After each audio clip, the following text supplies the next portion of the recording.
Hey everybody, welcome back to the channel Mopar Life. I just want to make a quick video to remind everybody to check that air filter if you haven't in a while. I have the Hellcat air box and the Hellcat high flow air filter on my Scat Pack, and the owner's manual says to change it every 3 years or 30,000 miles. Well, I've got 3 years on the car, but I've only got 10,000 miles, and I checked it and it's dirty. So even though this is just a weekend driver and not a daily, and I don't take it out in bad weather, it was still dirty. So this is your reminder to check your air filter, and let me show you how to do it if you don't for whatever reason. And if you want to stick around afterwards, you can see my first attempt. This is attempt number 2. My first attempt, well, I had a little run of Sean luck, we'll call it. And some of you guys may have your own set of luck, but just watch it afterwards and tell me what you think. But in the meanwhile, let's change this air filter out. Let's go, baby!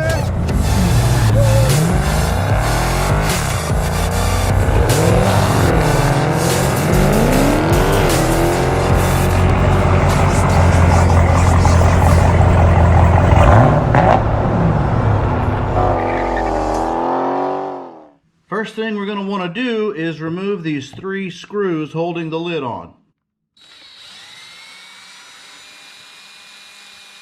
So after you get the screws out, just lift the box up, and there's your air filter right in there. And let's pull it out. And she's pretty dirty. That is pretty dirty.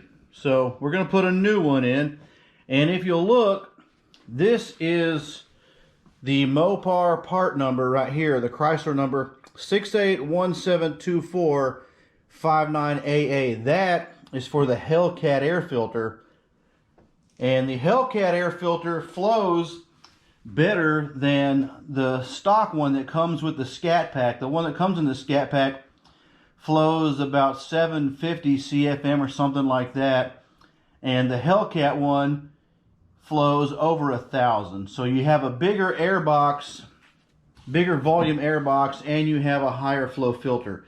But this one's bad, getting dirty, so we'll put a new one in. And here is the new one right here. So there's our difference between the new and the 10,000 mile one. So let's put the new one in there, and we'll be done.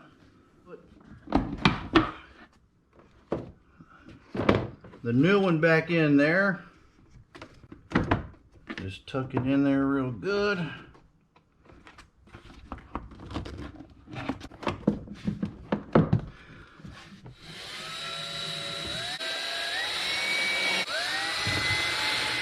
Okay, so that's it. Got the new air filter in. Really easy to do. If you want to upgrade your air intake, when I looked it up several years ago, the consensus seemed to be that the Hellcat airbox and Hellcat air filter was the one to go with.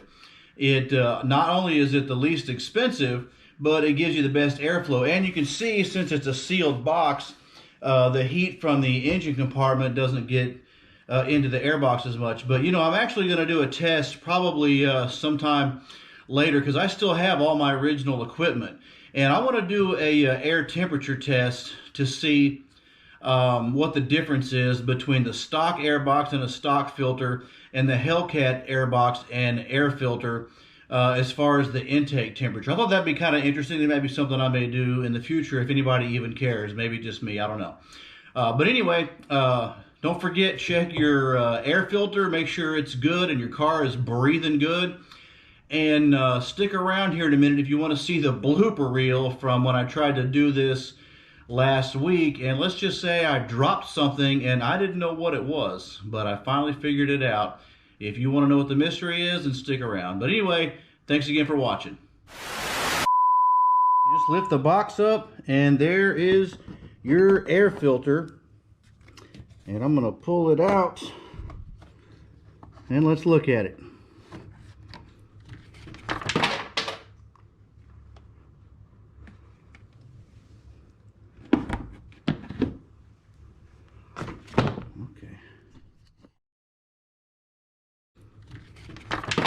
Well, anybody who's worked on their cars before has heard that mystery sound of something falling in the engine bay. And of course I was super stressed about it, where it came from. But luckily I was filming it for this video, so I went back and I saw that little black piece and I went looking for it. Well, I found it in the grill and it looked like a piece of metal, but turns out it was just a piece of plastic. And it went to the airbox lid and I tried to super glue it back on, but it turns out it was already kind of bowed, I guess maybe from the heat, and it wouldn't fit right.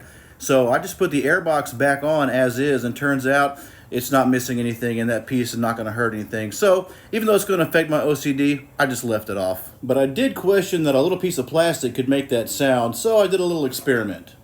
So because I am not a smart person, I'm going to take this piece that fell off of that air filter and drop it and see if it makes the same crazy noise that it did last time that made it sound like it was a freaking marble or something.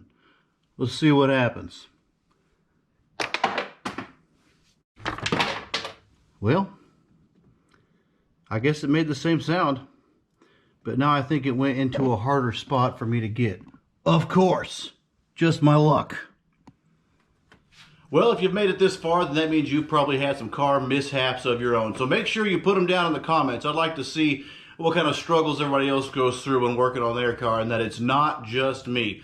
But as you can see, it's all back together and everything is fine in Mopar Life land. Thanks for watching, guys.